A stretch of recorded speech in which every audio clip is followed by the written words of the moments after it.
This is Beyond a Reasonable Doubt with your hosts, Mark Garrigus and Gary Smith. Welcome to the altar of BARD and our Sunday morning, what has become quite a little ritual. And Gary, how are you today? I'm great. I mean, look, you got to know that we're dedicated to this. We've carried it all the way through to the football Sundays. Right? Yeah. That shows. As we record, it's 10:03 a.m. Kickoff, I suppose, is happening. My TV's off. I'm here for this. Wow. Very impressive. Absolutely. So one of the things that has happened this week is, I guess we were kind of early money on it, was the local story of the search warrant on Sheila Kuehl, correct? Yeah, absolutely. And we have been marveling for weeks at her admission that she was tipped off to this warrant by, not just tipped off in general, but by county officials and employees of the county. And that seems to now be coming back to bite her. Well, they refer to, at least in the text messages. Do you have the text, by the way? Yeah, I have a PDF that outlines them. It's going to be a little bit hard to read, but I can highlight some of them for you here. Just give me a moment. Okay, I think maybe you should bring one of them up or read one of them, because they refer to county council as Coco, which is kind of ironic because that's a nickname in the Armenian community for somebody named whatever, the Creek or whatever you call them, Coco. But apparently in this case, so in their nomenclature, it's Coco is for county council. So at 11:41 p.m. on September 13th, Dwayne Harrison, who is acting county council, texted Supervisor Kuehl the following: was the first my team heard of it. Max called Coco tonight with his intel. I know from personal experience, and the affidavit goes on to read that Coco refers to county council. Yeah, and Max, as I disclosed before, who I know and have known for many years, is Max Huntsman, presumably, who is the inspector general over the sheriff's department. And apparently, if you believe this text, what they put into the search warrant was that he had informed county council, who then informed the target of the search warrant, which was Sheila Kuehl. Right. One other thing that I thought that was somewhat interesting from this particular filing is that it appears that the other target of the investigation, Patty, is it Griggins or Garrigans? Correct. Who's the Peace Over Violence director and longtime friend of Sheila Kuehl, who presided over Patty's wedding. Patty apparently no phone to be found. They believe she discarded her phone. I wonder if she maybe had an idea that the search was coming and maybe decided to get rid of that particular piece of technology. One of the stunning arguments that I saw, this has been litigated so far this week, and as we kind of had predicted, this was not going to go well because there's a tape. You have that tape handy? We played it once, I think, on the big show. And this is specifically one of the things that triggered our discussion, because I was amazed that she actually did this. There was a press conference. There you go, Gary. I heard from county council last night that she got a tip from Max that this search would happen. Max Huntsman? Yeah, from Max Huntsman, that this search would happen this morning. But I had gotten a call from the LA Times last week with the same information, and it never happened, so I thought it was just bogus. It's just stunning to me. I don't think we can play it enough times. I mean, that's probably the third time we've played it between BARD and the big show. I mean, she's speaking directly into a microphone. The news reporter interrupts her to clarify the full name, and she then confirms and keeps speaking. I don't get it. I just don't get it, because, by the way, the judge involved who was presiding over this, somebody else that I've not only known but appeared in front of over the years, I expected, and I was correct, was just as flabbergasted as me. I mean, in the ruling, that is you. And by the way, there's another tape of Max talking about saying that he wish, he'll be happy to see the phone records and the text messages. I mean, that was before this was revealed. And the whole thing is just stunning to me. I don't really understand what the thought process is here. But it's absolutely amazing. And it'll be interesting to see what the Attorney General does at this point.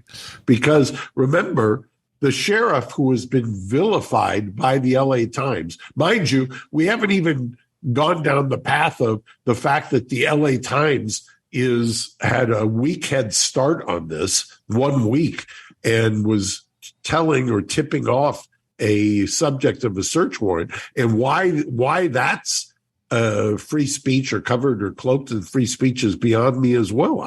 Just because you're a reporter doesn't mean you can obstruct justice. No, I mean, just for those who maybe haven't seen, this is a quick sample of what the LA Times seems to be reporting. The headline, "Third World Tactics. What's behind LA County Sheriff's search of Sheila Kuehl's home?" Really? Yeah, third world taxes. Look at the date, September 21st. This is before the judge ruled. And they really thought this is where this was going. The third world tactics are basically the LA Times and what they've done here. I mean, it's absolutely breathtaking to me. And unbelievable that this is allowed to happen by a supposed paper of record involving the one of the 5 queens of the Board of Supervisors here. I mean, I just don't. I don't think it's. I don't get it either, and I don't think that it's possible to overstate what many from outside of our region might not understand, which is, mayor and governor are terms everyone's familiar with, but when it comes to the county of Los Angeles, these people wield an unimaginable amount of power. And there's only 5 of them, and they all seem to be kind of copacetic on many issues. So the idea that one of them is off just giving no-bid contracts to someone they've been friends with for 40 years, that needs to be looked into. I'm sorry, it just does. And you need a paper of record to keep these people honest, and instead we've got third world tactics. Right.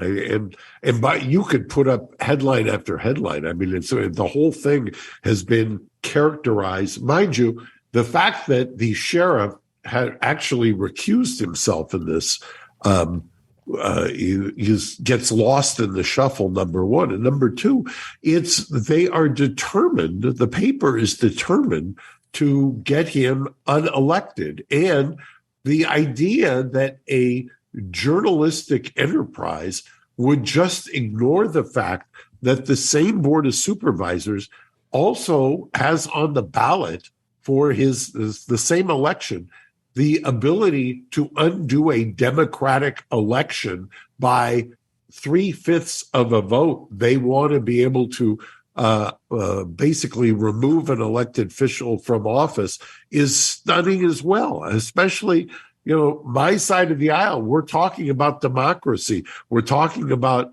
protecting democracy. And you want to talk about third world tactics that you connect all the dots here.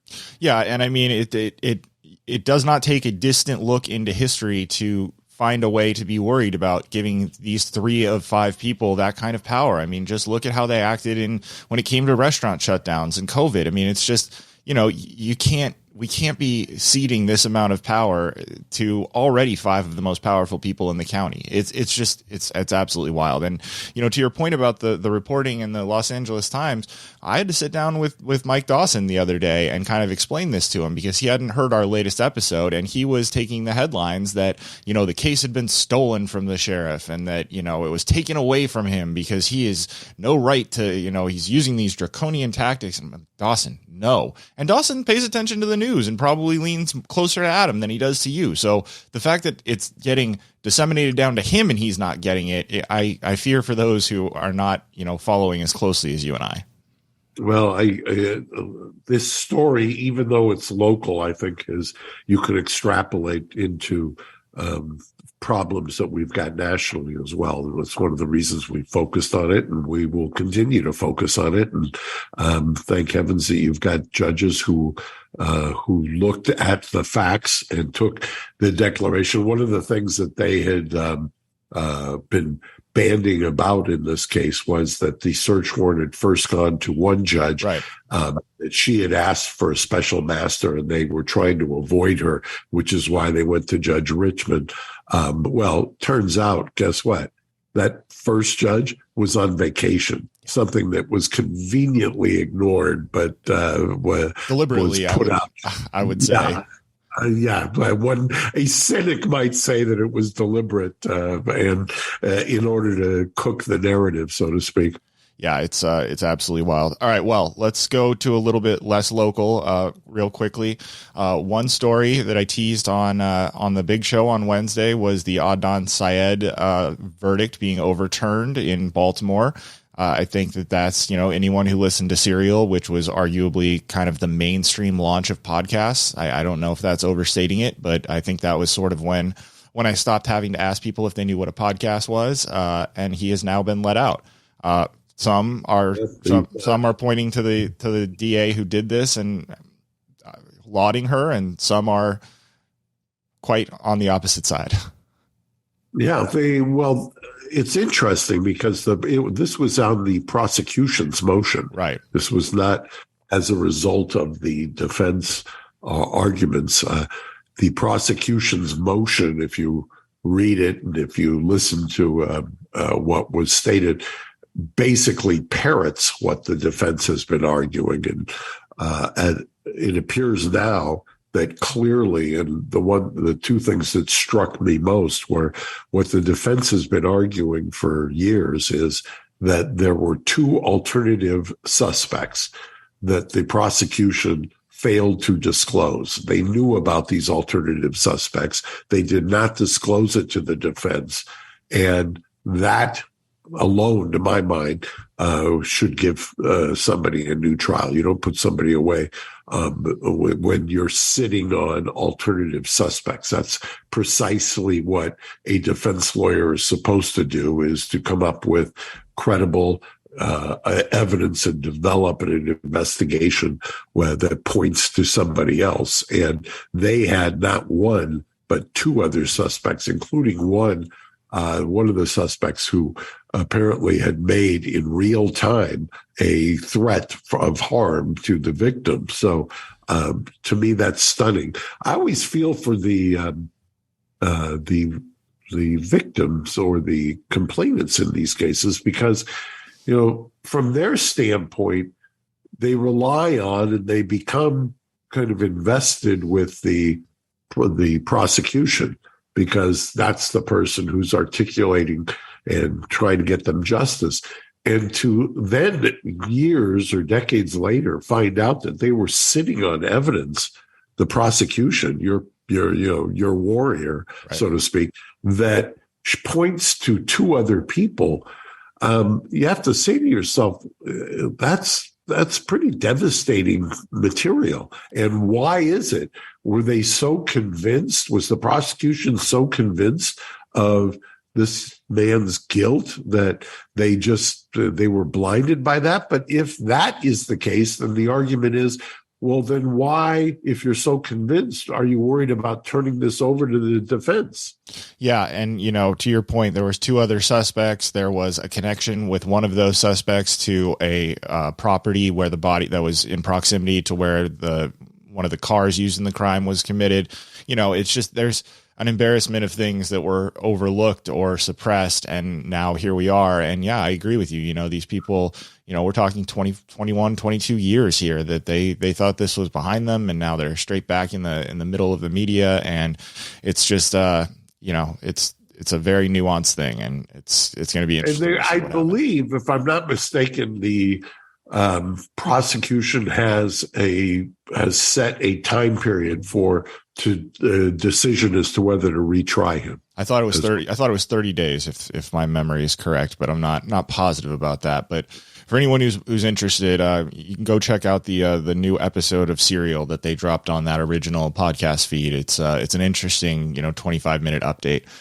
One last story that I think we'll tease, because I don't know that we can necessarily do it justice, just you and I, but maybe we'll have to do a special BARD this week with Jimmy Neutron. Brett Favre is in a little bit of hot water down there in Mississippi.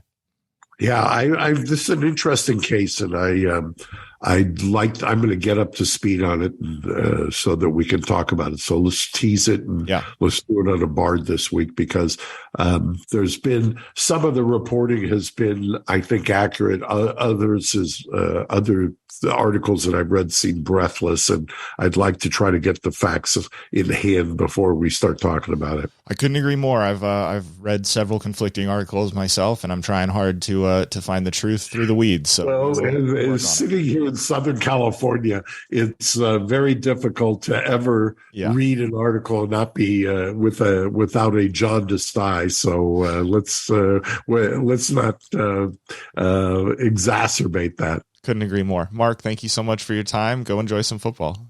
I'm going to. Thanks, Gary. Have fun with the family. I will. Bye-bye. Bye-bye. Thanks for listening to Beyond a Reasonable Doubt. Stay tuned for more bonus episodes coming soon.